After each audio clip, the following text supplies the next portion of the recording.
નમસ્કાર, હું છું રીના અને આપ જોઈ રહ્યા છો ટુડે ન્યૂઝ ગુજરાતી।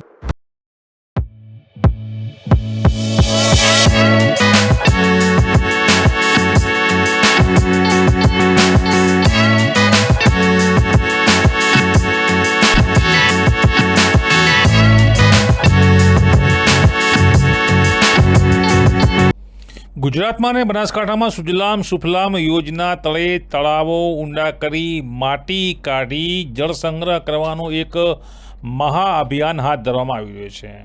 બનાસકાંઠાના અનેક ગામોમાં અભિયાન તળે તળાવો ઊંડા કરવાની કામગીરી ગ્રામ પંચાયત સરપંચ તલાટી કમ મંત્રી ની આ જેમની ટીમ છે તેમના દ્વારા કરવામાં આવી રહી છે। આ માટી સરપંચ અને પંચાયત દ્વારા વિવિધ રીતે નિધિ ફંડમાં ફાયદો થાય તે રીતે ઉપયોગ કરવાની હોય છે। જો કે આપ તસવીરોમાં જોઈ રહ્યા છો તે રીતે હવે આ માટી શહેરોમાં તેમજ ખેતરો જે નાળામાં પથરાયેલા છે, જે ખેતરો નીચાણવાળા ખેતરો છે ત્યાં માટી પથરાવવામાં આવી રહી છે, માટીનો દુરુપયોગ થઈ રહ્યો છે। કરોડો રૂપિયાની માટી આ રીતે જઈ રહી છે।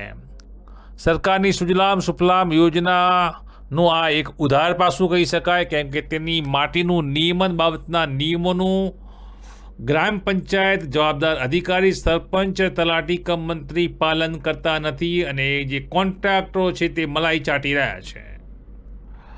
આમ તો સરકારનું આ જે ખનિજ છે તેના માટે રોયલ્ટી વસૂલવામાં આવે છે અને ભૂસ્તર વિજ્ઞાનની જિલ્લાની ટીમ આ બાબતનું નિયમન નિભાવતી હોય છે। જો કે સુજલામ સુફલામ જે યોજના છે તેમાં આ માટી જે છે તે બિંદાસ રીતે નિયમોના ધજિયા ઉડાવી યોજનાની આડમાં આડેધડ રીતે કોમર્શિયલ બિલ્ડિંગો બનાવવાના ઉપયોગમાં લેવાઈ રહી છે।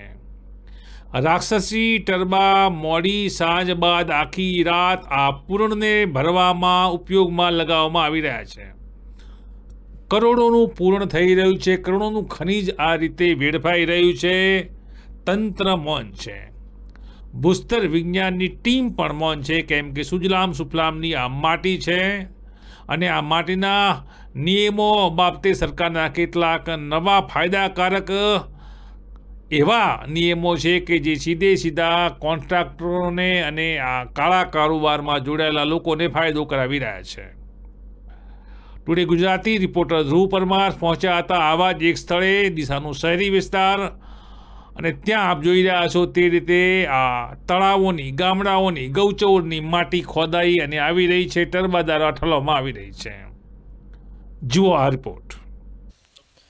બનાસકાંઠા જિલ્લાના કેટલાક ગામડાઓના અંદર જે તળાવો આવતા હોય છે તેમાંથી માટીનું ખનન કરીને રાક્ષસી ટર્બાઓના અંદર માટી ભરીને શહેરોના અંદર સોસાયટી તેમજ બિલ્ડિંગો બનાવવા માટે ખાલી જે પ્લોટો રાખવામાં આવતા હોય છે તે પ્લોટોના અંદર માટીનું પૂરણ કરતા જોવા મળી રહ્યા છે। ત્યારે ડીસાના અંદર સ્ટુડન્ટ્સની ટીમ આજે પહોંચી હતી, ત્યાં તમે જોઈ શકો છો ખાલી પ્લોટના અંદર માટીનું ખનન કરીને રાક્ષસી ટર્બાઓ અહીંયા તેનો માટીનો વેડપતા જોવા મળી રહ્યા છે। પૂરણ કરવા માટે માટી લાવતા હોય છે।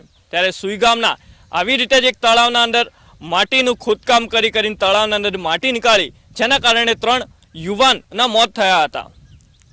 આ જ રીતે હવે તંત્ર ક્યારે હવે આ કામને અટકાવશે તે એક મોટો પ્રશ્ન ઉઠવા પામ્યો છે। ધ્રુવ પરમાર, ટુડે ગુજરાતી, બનાસકાંઠા।